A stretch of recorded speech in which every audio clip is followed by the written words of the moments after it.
Hari ini saya mau ambil bagian ini yang berhubungan dengan Hakim-Hakim pasal 16 ini. Saya akan mulai di ayat yang ke-14 sampai dengan ayat yang ke-4 sampai dengan ayat yang ke-6. Firman Tuhannya begini. Sesudah itu perikopnya adalah Simson dan Delila. Sesudah itu Simson jatuh cinta kepada seorang perempuan dari lembah Sorek yang bernama Delila. Lalu datanglah seorang raja orang Filistin kepada perempuan itu sambil berkata, "Cobalah bujuk dia untuk mengetahui karena apakah kekuatannya demikian besar dan dengan apakah kami dapat mengalahkan dia dan mengikat dia untuk menundukkannya. Maka kami masing-masing akan memberikan 1.100 uang perak kepadamu."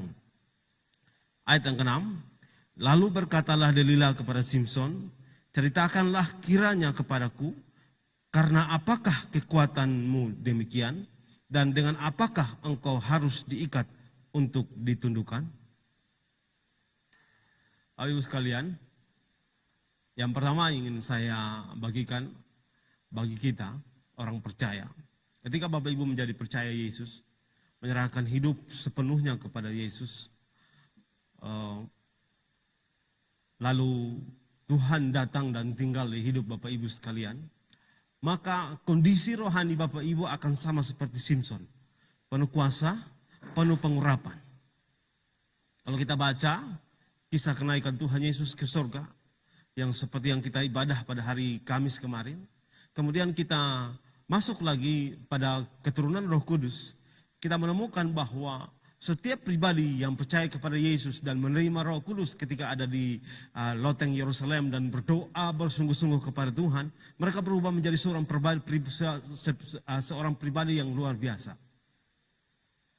Saya bilang sama teman-teman pemuda, kalau teman-teman pemuda sangat percaya tentang teleport, maka Allah kita adalah Allah yang bisa menteleport orang. Saya memberi bukti tentang Filipus yang teleport ketika Roh Kudus turun. Tahu teleport? Teman-teman pemuda tahu. Mereka baca itu, mereka kaget karena Allah yang disembah, Allah kita itu bisa teleport orang. Teleportasi, memindahkan dari ruang waktu. Filipus sebelumnya ada di tempat lain, tapi Tuhan bawa dia sampai ke tempat bertemu dengan sida-sida di Ethiopia. Setelah itu Filipus meninggalkan, teleport dia. Allah yang kita sembah itu Allah dahsyat dan kekuasaannya luar biasa dan tidak ada yang mustahil bagi Tuhan kita. Dia sanggup melakukan bagian-bagian ini. Dan ini sama dengan orang percaya. Ketika orang percaya kepada Yesus, orang percaya kepada Tuhan, maka dia kapasitas rohaninya, kehidupannya itu akan sama seperti Simson. Bisa mengalahkan segala sesuatu. Bisa mengalahkan apa saja yang ada di hadapannya, yang seperti tadi kita doakan, kita nyanyikan dalam pujian bahwa kita pemenang, dia akan menjadi pemenang. Alkitab bilang, Yesus menyampaikannya bukan hanya pemenang, tapi lebih dari pemenang. Ini kondisi rohani orang percaya. Sekarang saya masuk Bapak Ibu sekalian tentang kondisi Simson. Di ayat yang ke-4 sampai dengan ayat yang ke-6. Saya menemukan bagian ini. Simson diserang pada kelemahannya untuk mengontrol dia. Saya menulis kesimpulan dari ayat 4 sampai dengan ayat yang ke-6. Kamu akan diserang kelemahanmu, kemudian kamu akan diupayakan untuk dikontrol dari kelemahanmu. Bagian ini saya mau menyampaikan bahwa pada dasarnya manusia punya kelemahan. Dan kelemahan itu akan dijadikan sasaran tembak. Karena itu saya mulai dengan apa yang dikatakan Petrus dalam pertama Petrus tadi, bahwa kita harus berjaga-jaga. Sepesan tanggal hari Kamis yang saya sampaikan bahwa harus berjaga-jaga. Dan bagian ini adalah saya sampaikan kepada kita Bapak Ibu sekalian, pada dasarnya manusia itu punya kelemahan. Secara pribadi kita mengakui ada kelemahan dalam hidup kita. Walaupun mungkin kita akan berdiri di hadapan semua orang bahwa saya seorang yang punya kerohanian yang di atas rata-rata. Bisa. Kita bisa, tapi kita semua punya kelemahan. Dan bagian ini akan diserang. Bagian ini akan diupayakan, serang kelemahanmu, akan diupayakan untuk berusaha untuk mengontrol Bapak Ibu. Dan akhirnya Bapak Ibu seperti Simpson, kalah. Akhirnya saudara-saudara, anak-anak muda semua akhirnya kalah. Saya ingin mengajak Bapak Ibu untuk melihat kondisi rohani hari ini. Dan ingin mengetahui berjaga-jaga. Bagian mana yang paling sering diserang dalam minggu-minggu ini, di bulan-bulan ini, atau dalam tahun ini, dalam kehidupan. Dan dia berusaha untuk melemahkan. Kalau Bapak Ibu membaca kitab Keluaran ketika bangsa Israel keluar dari Mesir, kemudian mereka bertemu dengan penyerang pertama yaitu bangsa Amalek. Maka bangsa Amalek itu tidak menyerang bagian depan dari pasukan bangsa Israel, tapi dia menyerang bagian belakang. Kalau kita baca kisah tentang Yosafat, ketika dia berperang, ada bagian kelemahan yang dalam pertahanan Yosafat yang diserang. Yaitu mereka ikut dengan armada laut masuk ke tempat yang di mana mudah menyerang bangsa Yehuda. Karena itu bangsa Yehuda dan Yosafat datang berdoa kepada Tuhan, mohon Tuhan untuk membantu mereka untuk mengalahkan dalam kelemahan mereka ini. Karena mereka tahu ketika mereka masuk dalam peperangan mereka akan kalah karena kelemahan ini. Bapak Ibu sekalian, kita semua punya kelemahan. Hari ini kita kumpul di sini karena kita merasa kita punya kelemahan. Kita butuh keluarga, kita butuh gereja, kita butuh jemaat Tuhan, kita butuh Tuhan untuk bersama-sama membantu kita memenangkan peperangan. Seperti lagu yang kita sampaikan dan memotivasi kita untuk maju berperang. Bapak Ibu sekalian, pertanyaan pertama dari pembacaan ini adalah, saya ingin Bapak Ibu melihat kelemahan Bapak Ibu sekalian yang diserang hari ini. Ada orang yang karena mudah, karena punya bahasa kasihnya adalah perkataan positif, maka dia akan mudah untuk diserang dengan perkataan-perkataan positif. Kata-kata pujian di dia, kamu bisa, kamu bagus, kamu ini, kamu itu, dan akhirnya dipuja-puja. Seperti yang dialami oleh Simpson. Ada orang yang kelemahannya adalah sentuhan, maka dia berupaya untuk kalau bisa dia dipenuhi di hari ini dipenuhi dengan sentuhan-sentuhan, dan hari ini tubuh hidupnya diserang dengan sentuhan. Ada orang yang butuh untuk dilayani, maka dia akan berupaya untuk hari ini membuat dirinya dilayani. Bapak Ibu sekalian, bagian ini saya mau menyampaikan bahwa hati-hati dan berjaga-jagalah, karena engkau pasti akan diserang dalam kelemahanmu dan berupaya untuk mengontrol Bapak Ibu sekalian. Bagian yang kedua yang saya mau bagikan bagi kita,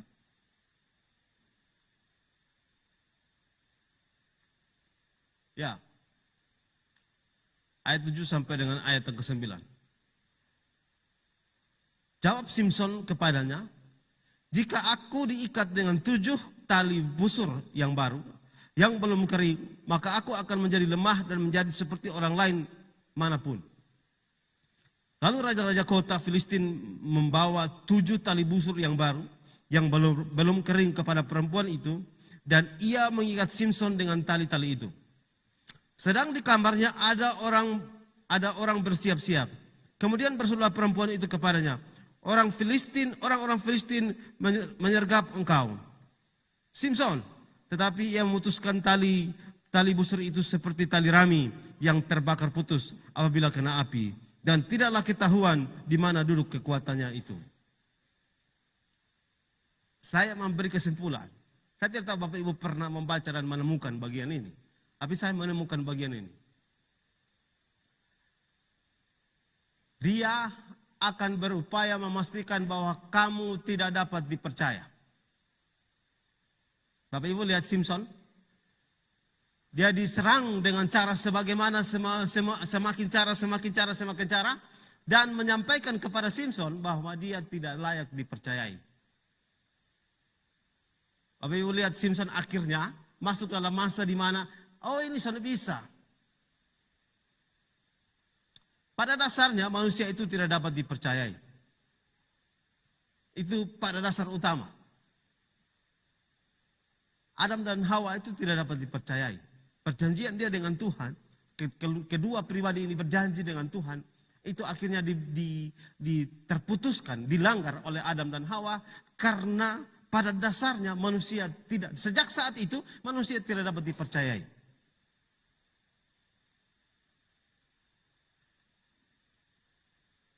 Mereka melanggar perjanjian dengan Allah.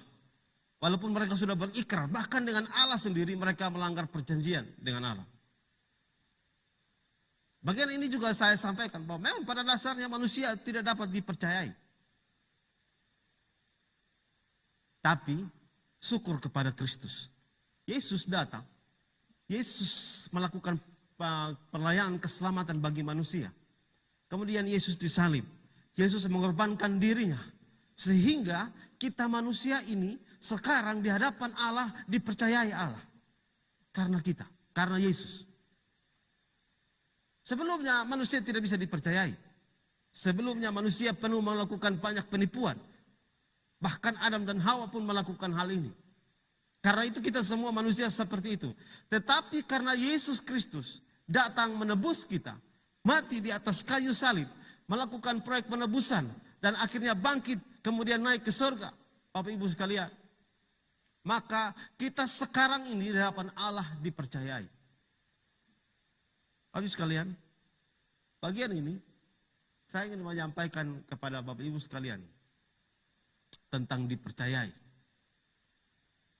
Apakah kita dipercayai hari ini? Atau sementara kita diserang, supaya kita akhirnya berupaya untuk menipu, berupaya untuk melakukan ini, untuk menyelamatkan diri. Apakah akhirnya terjadi begitu Bapak Ibu sekalian?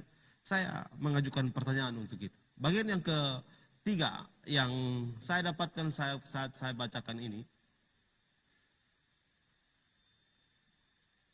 Ya.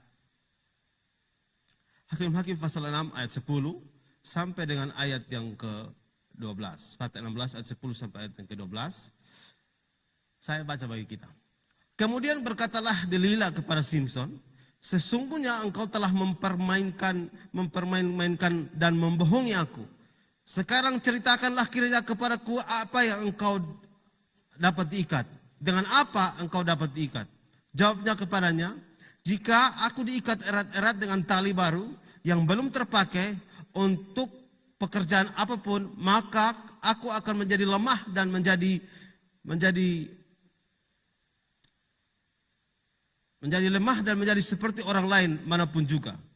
Kemudian dia mengambil tali baru, diikatnya lah dalam tali itu dan berseru kepada orang Filistin dan menjawab orang-orang Filistin menjawab engkau. Di kamar ada orang-orang bersiap, tetapi tali-tali itu diputuskan tanggalnya dari tangannya seperti benang saja. Bapak Ibu sekalian, di ayat yang ke-16, ayat yang ke-13, berkatalah Delila kepada Simson, sampai sekarang engkau telah mempermainkan aku dan membohongi aku. Oh ya, saya baca ulang ini. Sama ayat yang ke-14, 13 sampai 14. Berkatalah Delila kepada Simson, sampai sekarang engkau telah mempermainkan aku dan membohongi aku. Ceritakanlah kepadaku dengan apakah engkau dapat diikat. Jawabnya kepadanya, kalau engkau menenun ketujuh rambut jalinku bersama-sama dengan lungsin dan mengokohkannya di patok, maka aku akan menjadi lemah dan menjadi seperti orang lain manapun.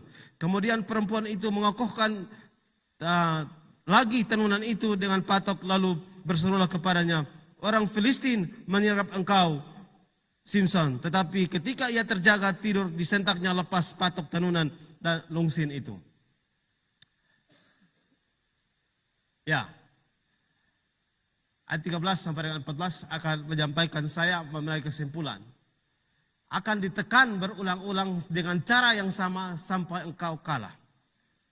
Ini yang dilakukan Delila kepada Simson. Dia akan ditekan berulang-ulang sampai dia kalah.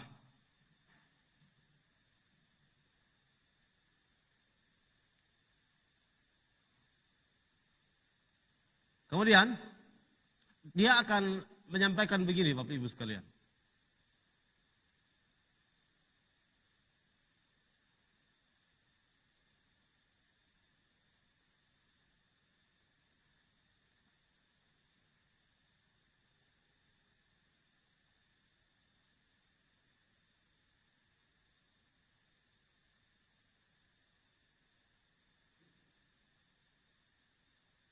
Kembali doa Efrat. Terus. Ya.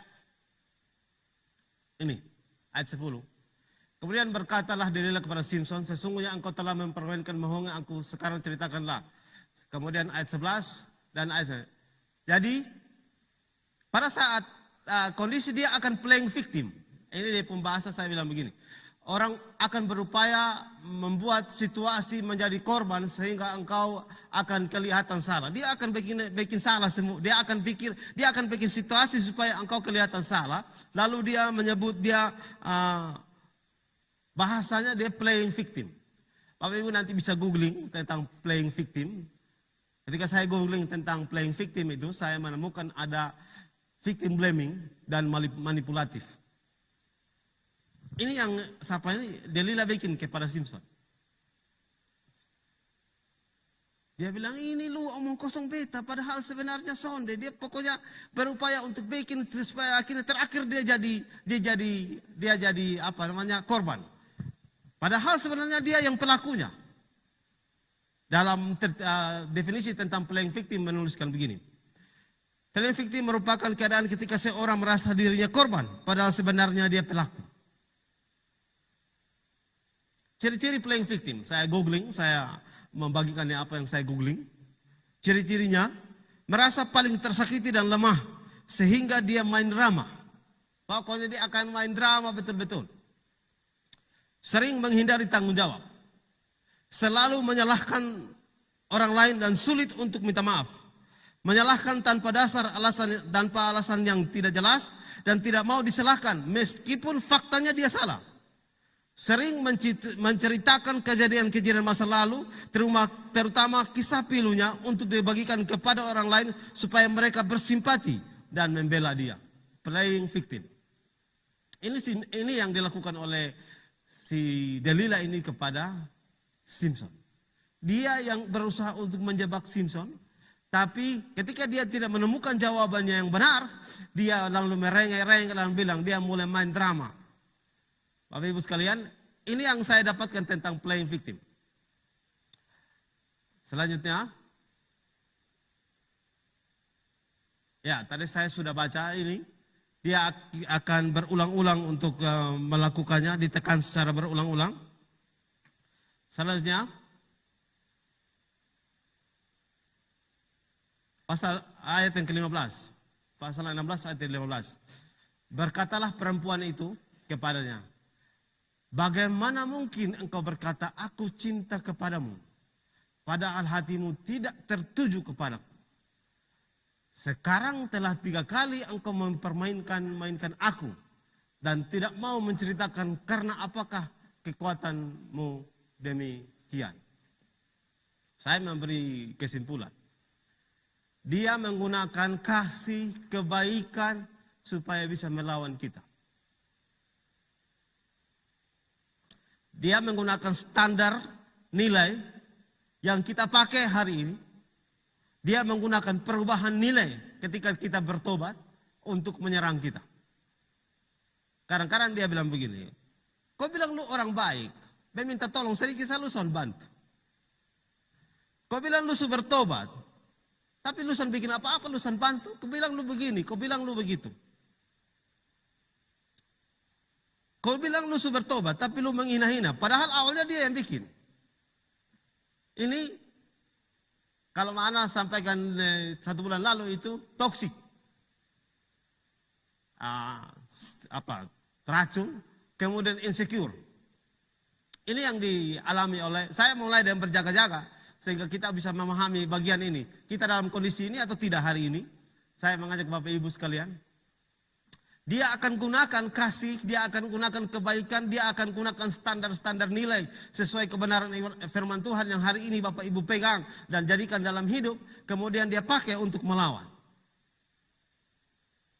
Kisah para Rasul pasal 16 ayat 16 sampai dengan ayat 18 berkisah tentang ketika Rasul Paulus ada di Filipi, kemudian mereka bertemu dengan seorang hamba perempuan yang punya roh tenung. Dan dengan tenungan-tenungan tuanya mereka memperoleh penghasilan besar. Ayat 17, kisah Rasul 16 ayat 17, ia mengikuti Paulus dan kami dari belakang sambil berseru, katanya, orang-orang ini adalah hamba Allah yang maha tinggi. Mereka memberitakan kepadamu jalan keselamatan. Hal itu dilakukan beberapa hari lamanya, tetapi ketika Paulus tidak tahan lagi dengan gangguan itu, ia berpaling dan berkata kepada roh itu, demi nama Yesus Kristus, aku menyuruh engkau keluar dari perempuan ini. Seketika itu juga keluarlah roh itu. Bapak Ibu sekalian, karena dia menggunakan, kalau yang saya baca dalam kitab Para Rasul ini, dia menggunakan firman Tuhan untuk menyerang Paulus dan di sini Lukas yang menulis kitab Kisah Para Rasul, Paulus dan Lukas dan rombongan pelayan mereka. Dia menggunakan ayat Alkitab. Dan sama seperti Delila ini, dia menggunakan kebaikan, rasa sayang yang Simpson punya untuk Delila. Lalu dia pakai itu untuk menyerang kembali. Kau bilang lu cinta beta, kau bilang lu sayang beta. Kenapa kau lusan mau bikin ikut beta mau yang ini, bikin beta mau yang itu. Sama kayak orang-orang pacaran yang lain tuh bisa tuh. Kau bilang begitu, kau bilang begitu. Jadi dia menggunakan ini kata-kata untuk melawan karena lu bilang lu sayang beta. Nah, seperti ini Bapak Ibu sekalian. Ini yang dipakai Delila untuk bisa mengalahkan Simpson. Ayat 16, 17 sampai dengan ayat 16 dan 17.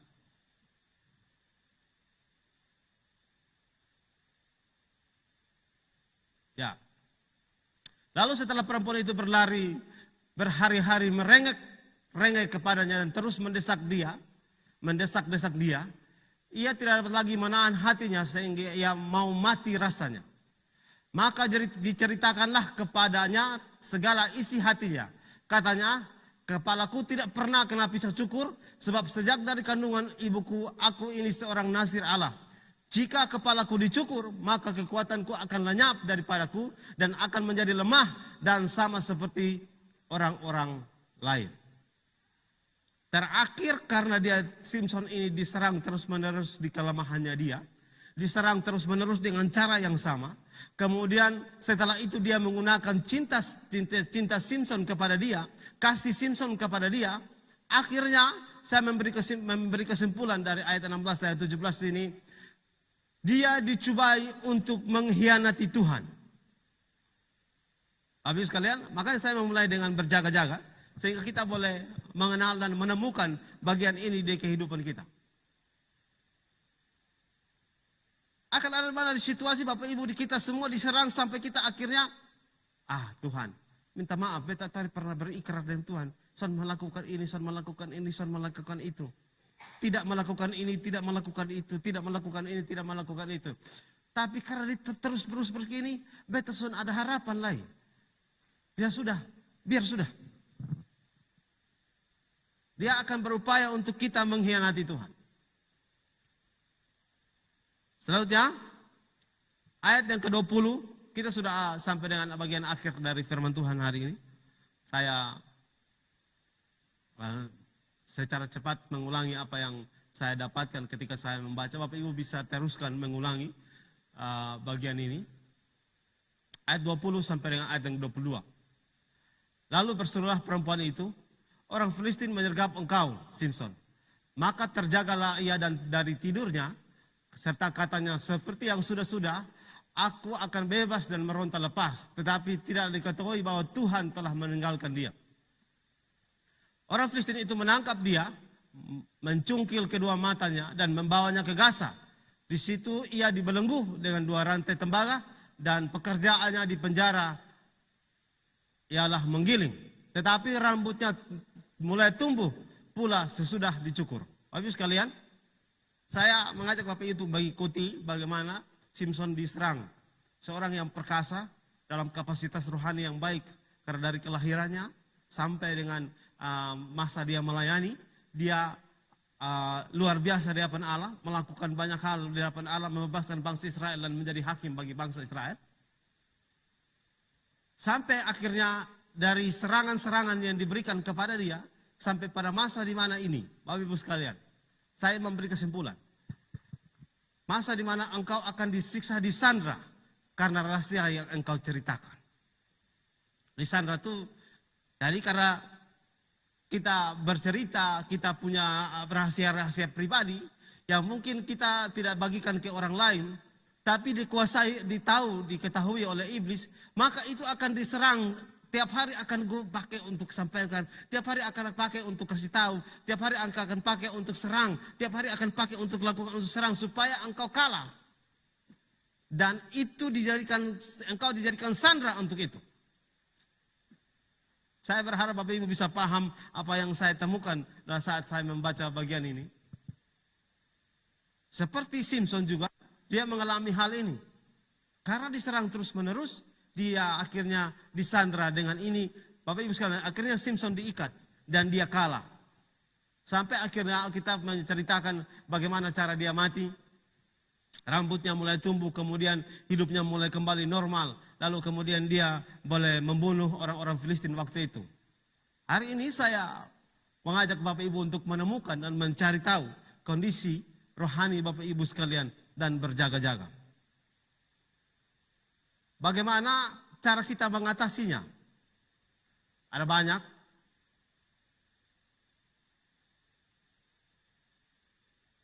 Fran. Ya. Ada banyak. Yang pertama, 1 Korintus 10 ayat 12. Sebab siapa itu yang menyangka bahwa ia teguh berdiri, hati-hatilah supaya jangan ia jatuh. Simpson merasa bahwa dia hebat. Simpson merasa bahwa dia kapasitas rohani yang tidak bisa jatuh. Dia tidak punya kelemahan. Simpson merasa bahwa dia tidak bisa dikalahkan. Pertama Korintus pasal 10 ayat 12. Sebab siapa yang menyangka bahwa ia teguh berdiri, hati-hatilah supaya ia jangan jatuh. Amsal 16 ayat 18. Kecongkakan mendahului kehancuran dan tinggi hati mendahului kejatuhan. Bahasa Inggris ya mereka biasa menyebutnya pride always come before falls. Kebanggaan akan datang duluan sebelum kejatuhan. Cara mengatasinya, Bapak Ibu kita sudah ikuti dari awal. Sekarang cara mengatasinya, yang pertama, hati-hati kalau merasa bahwa paling jago dalam soal rohani. Paling benar dalam soal rohani. Hati-hati. Mungkin saatnya untuk jatuh. Selanjutnya, tetap berada dalam komunitas yang menerima dan mendukung.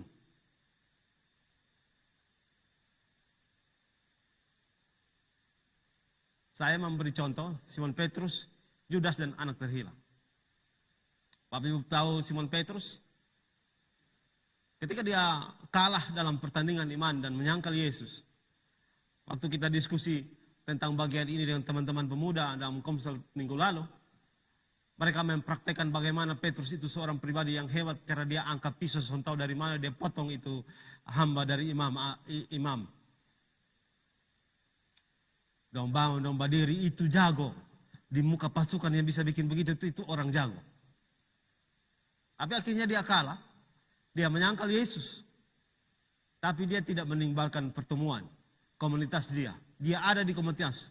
Dan pada saat Petrus datang bergabung kembali dengan komunitasnya, pasti ada 1-2 orang anggota komunitas yang bilang, lu semua nyangkal Yesus, lu mau datang di sini bikin apa lah. Pasti ada.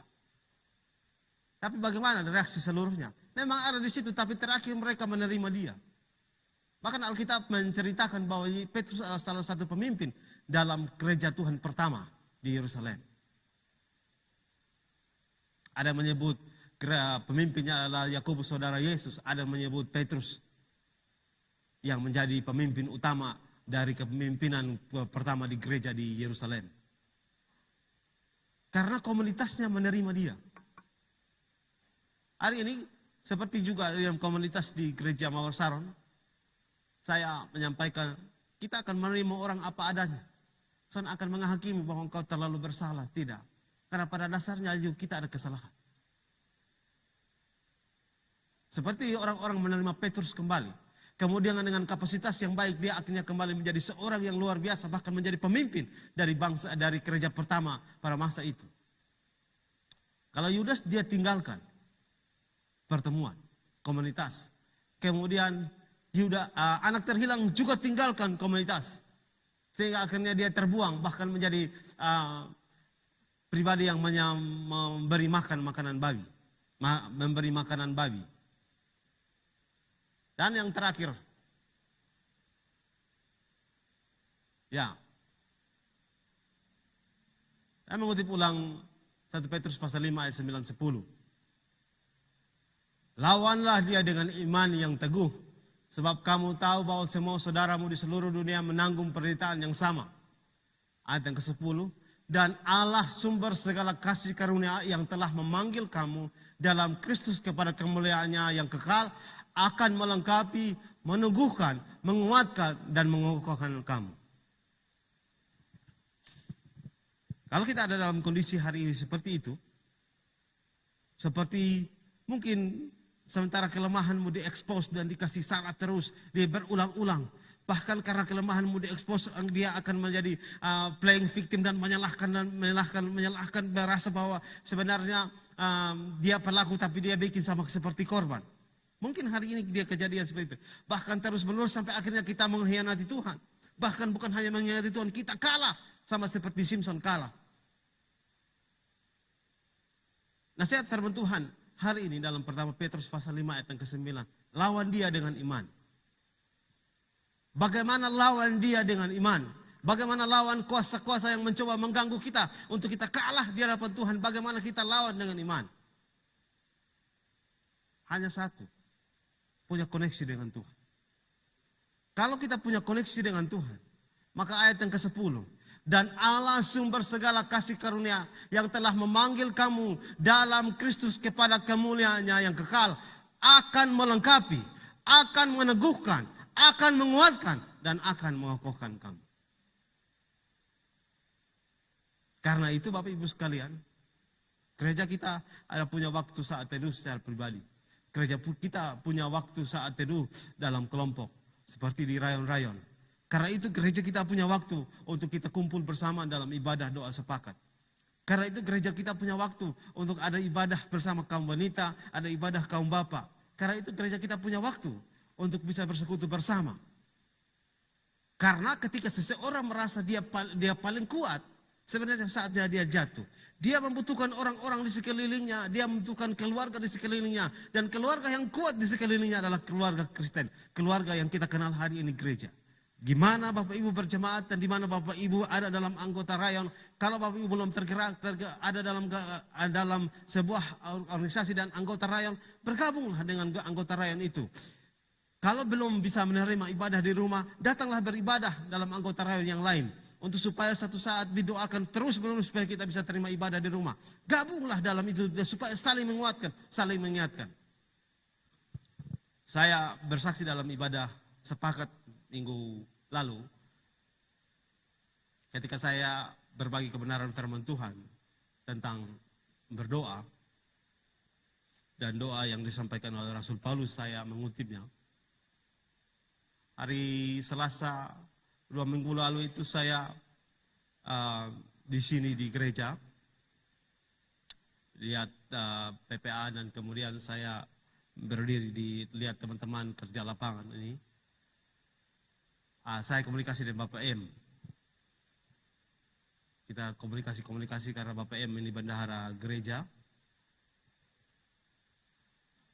Kemudian tagihan-tagihan pembayaran lantai 2 telah keluar dan kita sampai di mana kondisi saya perlahan-lahan khawatir. Dia terlalu mempengaruhi saya. Saya berdiri dengan teman-teman yang menyiapkan lapangan itu, tapi sebenarnya saya dalam keadaan khawatir. Itu khawatirnya karena saya tidak izinkan Tuhan bekerja bersama dengan saya di situ. Saya khawatir dan kekhawatiran itu meliputi saya. Lama-lama dia menguasai saya. Dia kuasai betul-betul, saya sudah ragu-ragu ini. Sementara saya sudah dalam keadaan ini, tidak tahu bagaimana anak keluar dari kantor, tentang lihat kami di sana. Lalu setelah itu, Saya pergi pamit, saya pergi ibadah. Kekhawatiran memang itu berat. Sampai dia menguasai. Sudah. Pergi di ibadat di rumahnya Malina, rayon A ya. Sampai di sana, sudah firman, Bapak Melkis yang khotbah. Saya sudah sampaikan ini di ibadah doa sepakat minggu lalu. Kalau Bapak Ibu sudah dengar, saya sampaikan ulang. Bapak Melkis menyampaikan firman Tuhan yang tentang merenungkan firman. Lalu 4M. Sampai masa mendeklarasi firman. Pada bagian ini, sebenarnya saya masih khawatir tutup saya ini. Saya bilang Tuhan ini kayaknya sudah bisa lain. Lalu Bapak Melkis bilang, ada satu terakhir dalam hidup dalam firman ini adalah deklarasi yang biasa dipakai di gereja.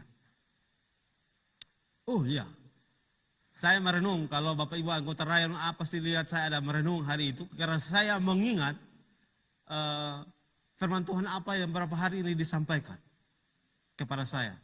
Dan dalam 2 hari ini, dari hari Minggu itu setelah diskusi dengan teman-teman pemuda ini, dalam 2 hari itu saya ada sementara membaca ulang kitab Yosua. Ada satu ayat yang saya ada buat di status, satu ayat dalam kitab Yosua pasal 21. Dari semua yang pernah dinyanyikan Allah kepada bangsa Israel, tidak ada yang tidak dipenuhi. Semuanya terpenuhi. Lalu Bapak Melkis bilang deklarasi, firman, saya deklarasi itu dalam hati. Saya deklarasi, semua saya deklarasi. Akhirnya damai sejahtera kembali ada pada saya. Dan akhirnya saya bisa, walaupun kekhawatiran ada, tapi dia tidak menguasai saya. Karena damai sejahtera Tuhan kembali menguasai saya. Ini bagian yang saya mau sampaikan Bapak Ibu sekalian. Lawanlah iblis dengan iman yang teguh.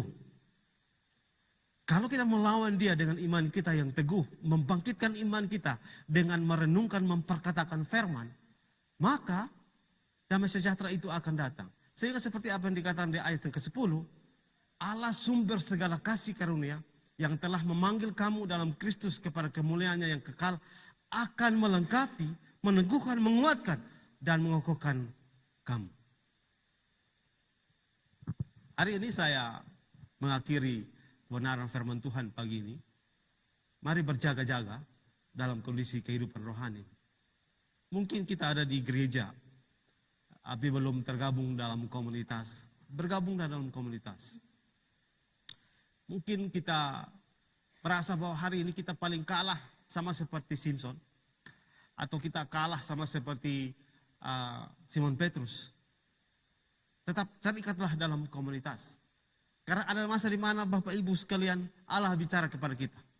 Saya tidak tahu apakah dalam persiapan Bapak Melkis tentang firman Tuhan hari Selasa 2 minggu lalu itu, 2 minggu lalu itu apakah bagaimana? Tapi dengan sendirinya Tuhan bicara dengan saya pada waktu itu dan membantu saya. Hari ini juga saya mau menyampaikan bagian ini. Bapak Ibu sekalian, mungkin sudah lama tidak deklarasi kebenaran firman Tuhan di kehidupan. Mari deklarasi. Diizinkan kuasa firman Tuhan itu, yang penuh kuasa itu, boleh bekerja bersama-sama di kehidupan kita.